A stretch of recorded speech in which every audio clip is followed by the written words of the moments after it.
Success success success कितना ज़्यादा confusing word है ना। ये वर्ड बहुत ज़्यादा कंफ्यूजिंग है रियली। और जब मैं स्टडी कर रहा था कि how to be successful, what to be successful और फलाना ढिमकाना, so what did I actually found कि अगर सक्सेस को समझना है तो सबसे पहले सक्सेसफुल लोगों को समझना पड़ेगा। And I found a thread जो इन सब सक्सेसफुल लोगों को आपस में कनेक्ट करता है, और वो है रीडिंग। यस, रीडिंग सच अ मिरेकुलस थिंग जो कि आपको सक्सेसफुल बना सकता है। हाँ, मुझे भी।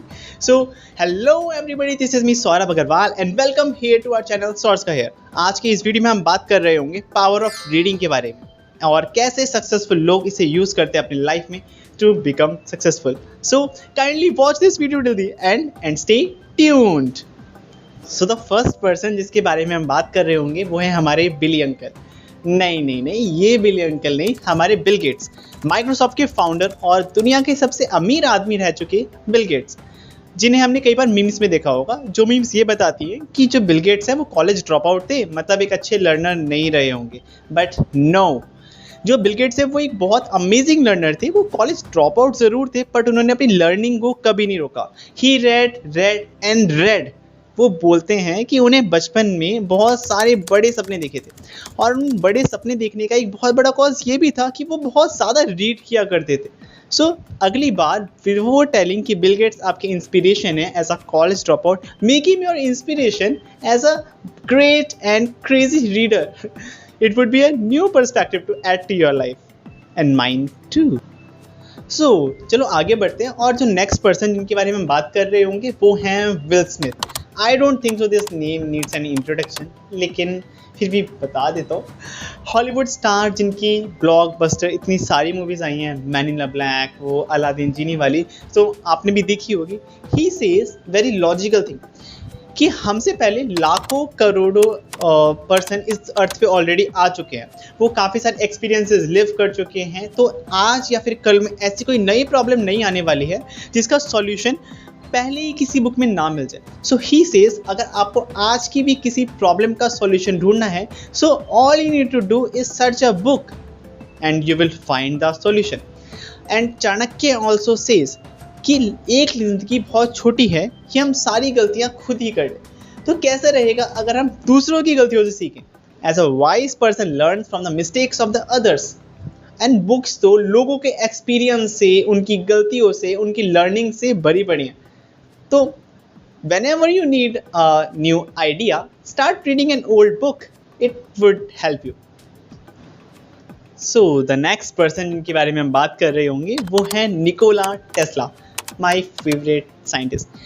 तो आज जो हमारे घर में एसी करंट आता है, मतलब एक ऐसा करंट जो अपने आप को काफ़ी तेज़ ट्रांसमिट कर देता है, जो सेकंड के बहुत छोटे से पार्ट में अपने डायरेक्शन लगातार चेंज करते रहता है, इसकी खोज का श्रेय एक्चुअली निकोला टेस्ला को जाता है। इसके अलावा उन्होंने और भी बहुत सी अमेजिंग डिस्कवरीज, इन्वेंशंस की हैं। एंड ही सेज कि of the all things he likes book best. तो a best can be simplified, तो इससे बढ़िया क्या ही होगा। एंड नॉट जस्ट दिस, उनके जो कॉम्पिटिटर थे थॉमस एल्वा एडिसन, वो भी बोलते हैं कि कोई भी एक डिस्कवरी करने से पहले या फिर कोई भी एक नई इन्वेंशन करने से पहले वो बहुत सारी रीडिंग करते हैं, क्योंकि रीडिंग उन्हें वो थॉट प्रोसेस जानने पे मजबूर करते हैं, उन्हें वो कंपेल करते हैं, जिससे कि वो आगे और फर्दर क्रिएटिव सोच पाएँ। फॉर एग्जाम्पल, न्यूटन ने ग्रेविटी की खोज की, F = g(m1m2/r² वाला फॉर्मूला दिया। लेकिन क्रिएशन और क्रिएटिविटी इज कि हम इस फॉर्मूला के थॉट प्रोसेस को समझे जो कि हमें रीडिंग से आ सकता है, कि what let Newton understand the pattern of this gravity. तो वो हम समझ सकते हैं रीडिंग के थ्रू, और इस चीज़ को पहचाना थॉमस एल्वा एडिसन ने भी।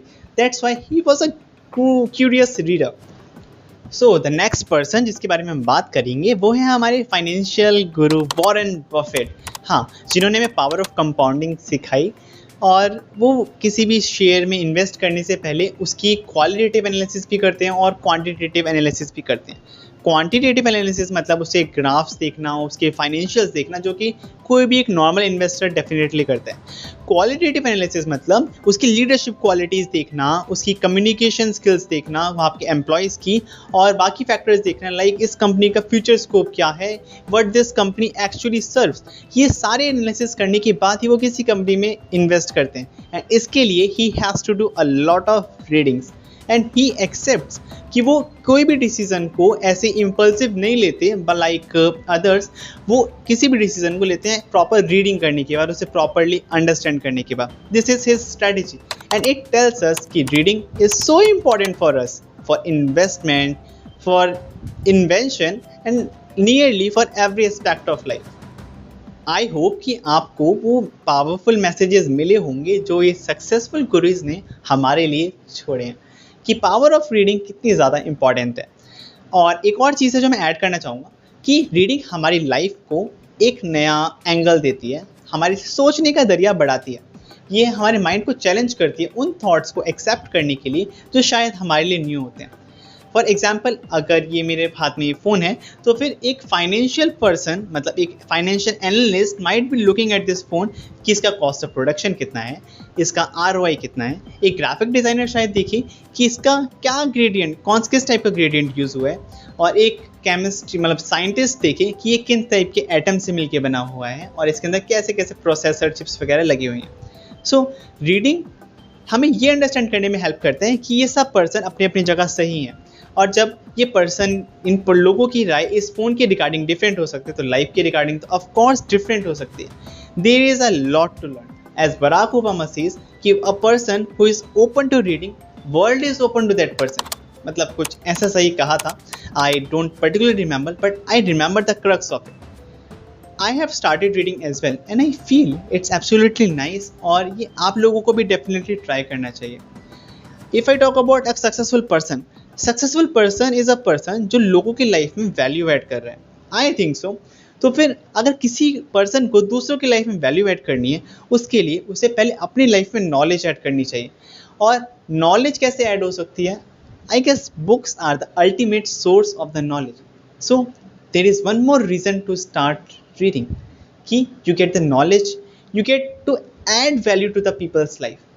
If you are till the end of this video, so I wish you would like this video, and if you want to share it, if you feel like it's worth sharing, so till then all the best, start reading, make reading a habit, and मिलते हैं फिर अगली video में। Bye bye.